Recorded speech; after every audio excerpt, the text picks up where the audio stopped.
নমস্কার। যারা ভিডিওটা দেখছেন আমার চ্যানেলটা প্লিজ সাবস্ক্রাইব করে দিন। এটা অনুরোধ থাকলো প্রথমেই।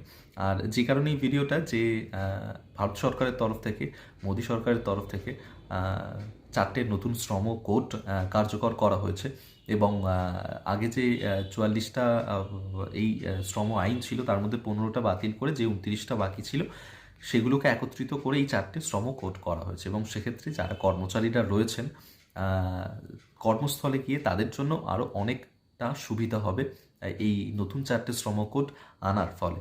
সেক্ষেত্রে কি কি সুবিধা আপনারা পাবেন? গ্র্যাচুইটির ক্ষেত্রে যেটা প্রশ্ন থাকে, গ্র্যাচুইটির ক্ষেত্রে খুব বড় একটা সুবিধা করে দেওয়া হয়েছে এই নতুন শ্রম কোডে।